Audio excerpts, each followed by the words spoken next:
उपमा अलंकार किसे कहते हैं? जहाँ दो विभिन्न वस्तुओं अथवा व्यक्तियों में समानता का भाव उत्पन्न होता है या प्रकट होता है, वहाँ पे हमको उपमा अलंकार होता है। जैसे उदाहरण देख लीजिए, पीपर पात सरिस मन डोला, अर्थात पीपर की पत्ती की तरह हमारा मन डोलता है, वहाँ पे कौन सा अलंकार होता है?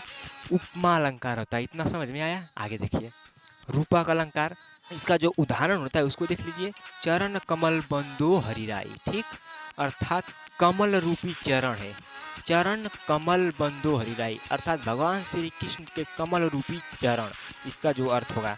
तो क्या किया गया है कि कमल से भगवान श्री कृष्ण की चरणों की तुलना किया गया है, तो यहाँ पे कौन सा अलंकार हो जाएगा? रूपक अलंकार हो जाएगा, ठीक।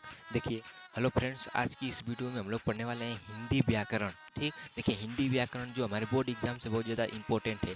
इसके अंदर हम लोग क्या करेंगे, हास्य रस और सोठा रोला और करुण रस जो भी हमारे सिलेबस में है उतना ही करेंगे। ये सिलेबस से बाहर आपको नहीं मिलेगा, इतना आप तैयार कर लीजिए, आपका हिंदी व्याकरण का सिलेबस पूरा हो जाएगा। बोर्ड एग्जाम के में जितना सिलेबस दिया गया है उतना सिलेबस आपके लिए हम लाए हैं, बस इतना तैयार कर लीजिए। हिंदी व्याकरण, हास्य रस, आपके सिलेबस में केवल दो रस है, हास्य रस और करुण रस, ठीक। आपके सिलेबस में बस दो ही रस है, हास्य रस और करुण रस, बस इसको तैयार कर लीजिए दो। देखिए, हास्य रस किसे कहते हैं? विभाव, अनुभाव तथा संचारी भाव के संयोग से जब हास नामक अस्थायी भाव उत्पन्न होता है, वहाँ हास्य रस होता है। देखिए, एकदम सिंपल परिभाषा आपके लिए लाए, एकदम आसान, देखते ही याद हो जाएगी। देखिए, विभाव, अनुभाव तथा संचारी भाव के संयोग से जब हास नामक भाव उत्पन्न होता है, वहाँ हास्य रस होता है। इसका उदाहरण देखिए, हंसी हंसी भाजो देखी दुल्हा दिगंबर को, पावनी जे आवे हिमाचल के उछा में, ये इसका उदाहरण है, आपको ये बोर्ड एग्जाम में लिखना होगा, ठीक। देखिए, करुण रस, विभाव, अनुभाव तथा संचारी भाव के संयोग से जब शोक नामक अस्थायी भाव उत्पन्न होता है, वहाँ करुण रस होता है। दोनों की परिभाषा सेम है, बस यहाँ पे आप देखिए, हास की जगह पे आप यहाँ पे बस शोक लिख देंगे, एकदम सेम परिभाषा है, इसको आप याद कर लीजिए। और इसका उदाहरण, हे खग हे मृग मधुक श्रेणी तुम देखी सीता मृगनैनी, एकदम सिंपल सा परिभाषा है, आपको बस देखते ही याद हो जाएगा, बस वीडियो में आप बने रहिए। देखिए, आपके सिलेबस के अनुसार ही यहाँ पे सेशन रखा गया है। देखिए, सोठा, देखिए छंद, जो यहाँ पे छंद दिया गया है, आपको केवल दो छंद पढ़ना है, रोला और सोठा, इसके बाद नहीं आएगा, बस इतना ही पढ़ना है, इसके बाद कुछ भी नहीं पढ़ना। देखिए, सोठा, सोठा छंद के पहले और तीसरे चरण में 11-11 मात्राएं, पहले और तीसरे चरण में 11-11 मात्राएं, और दूसरे और चौथे चरण में 13-13 मात्राएं होती हैं, ठीक। और देखिए, रोला, यह सममात्रिक छंद है।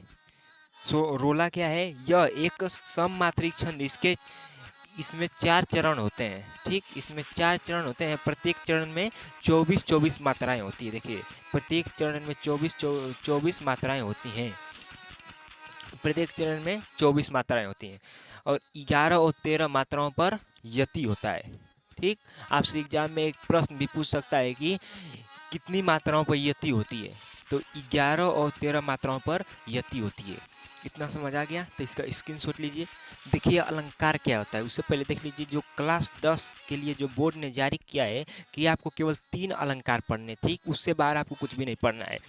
पहला जो हमारा दिया गया है अलंकार उपमा अलंकार है, और दूसरा रूपक है, और तीसरा उत्प्रेक्षा है। इसके बारे आपको कुछ भी नहीं पढ़ना है, क्योंकि बोर्ड ये 3 ही को ही जारी की है क्लास 10 के लिए, ठीक। तो देख लीजिए, आज के इस सेशन में हम 3 अलंकार को ही पढ़ लेते हैं। देखिए, अलंकार किसे कहते हैं? काव्य की शोभा बढ़ाने वाले तत्वों को हम अलंकार कहते हैं। खैर, ये आपकी बोर्ड एग्जाम पूछा नहीं जाएगा, फिर भी आप इसको जान लीजिए। देखिए, उपमा अलंकार किसे कहते हैं? जहाँ दो विभिन्न वस्तुओं अथवा व्यक्तियों में समानता का भाव उत्पन्न होता है या प्रकट होता है, वहाँ पे हमको उपमा अलंकार होता है। जैसे उदाहरण देख लीजिए, पीपर पात सरिस मन डोला, अर्थात पीपर की पत्ती की तरह हमारा मन डोलता है, वहाँ पे कौन सा अलंकार होता है? उपमा अलंकार होता है। इतना समझ में आया? आगे देखिए, रूपक अलंकार, जहाँ उपमेय और उपमान में भेद होते हुए भी दोनों में समानता की जाए, वहाँ पे कौन सा अलंकार होता है? वहाँ रूपक अलंकार होता है, ठीक। इसका जो उदाहरण होता है उसको देख लीजिए, चरण कमल बंदो हरिराई, ठीक, अर्थात कमल रूपी चरण है, चरण कमल बंदो हरिराई, अर्थात भगवान श्री कृष्ण के कमल रूपी चरण, इसका जो अर्थ होगा। तो क्या किया गया है कि कमल से भगवान श्री कृष्ण की चरणों की तुलना किया गया है, तो यहाँ पे कौन सा अलंकार हो जाएगा? रूपक अलंकार हो जाएगा। ठीक, देखिए तीसरा उत्प्रेक्षा, जहाँ उपमेय में उपमान की संभावना की जाए वहाँ उत्प्रेक्षा अलंकार होता है। ठीक, इसका योजक चिन्ह क्या होते हैं? मनो, मनहु, जानो, जनहु आदि इसके योजक चिन्ह होते हैं। इतना समझ आ गया। देखिए इसका उदाहरण क्या होगा? ओढ़त पीत श्याम सलोने गात, मनहु नीलमणि शैल पर आतु पर पैरहु प्रभात। इसके उदाहरण है। इसको आप तैयार कर लीजिए। ठीक, देखिए समास। ठीक, समास, समास में आपको कितने समास पढ़ने हैं? केवल 4 समास पढ़ने हैं। ठीक, 4 समास। पहला द्विगु समास, दूसरा कर्मधारय समास है, और तीसरा बहुब्रीहि, चौथा आपका द्वंद्व समास। बस ये 4 ही समास को आपको पढ़ने हैं। देखिए द्विगु समास क्या होता है? इसका पूर्व पद संख्यावाचक होता है। एकदम सिंपल, इसका द्विगु समास का इसका पूर्व पद संख्यावाचक होता है। जैसे उदाहरण देखिए, 9 रत्नों का समूह। 9 रत्न, 9 संख्या आ रही है ना, 9 रत्नों का समूह अर्थात 9 रत्न। ठीक, देखिए कर्मधारय समास, इसके पूर्व पद विशेषण और उत्तर पद विशेष से रहता है।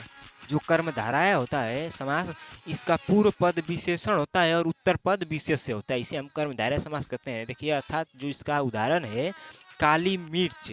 काली मिर्च का मतलब काली है जो मिर्च। ठीक, इतना समझ आ गया। देखिए बहुब्रीहि समास किसे कहते हैं? तो इस समास में आए दोनों पदों को छोड़कर, जो बहुब्रीहि समास होता है इसमें जो दोनों पद आते हैं उनको छोड़कर कोई तीसरा पद की प्रधानता दिखाई दे, वहाँ पे बहुब्रीहि समास होता है। जैसे देखिए 10 मुख है, 10 मुख है जिसके अर्थात रावण, रावण के 10 मुख हैं, तो ये कौन सा समास हो गया? ये बहुब्रीहि समास हो गया। और लास्ट हमारा जो है द्वंद्व समास किसे कहते हैं? द्वंद्व समास तो इसमें दोनों पद प्रधान होता है। जो द्वंद्व समास होता है इसमें दोनों पद प्रधान होता है और इसके बीच में संयोजक का लोप लगा होता है। इसे हम द्वंद्व समास कहते हैं। ऐसा देखिए माता और पिता, इसमें और का लोप लगा के जोड़ सकते हैं, और ऐसा जो चिन्ह लगा होता है ये संयोजक चिन्ह होता है। ठीक, तो यहाँ पे कौन सा समास हो जाएगा? यहाँ पे द्वंद्व समास हो जाएगा। ठीक, इतना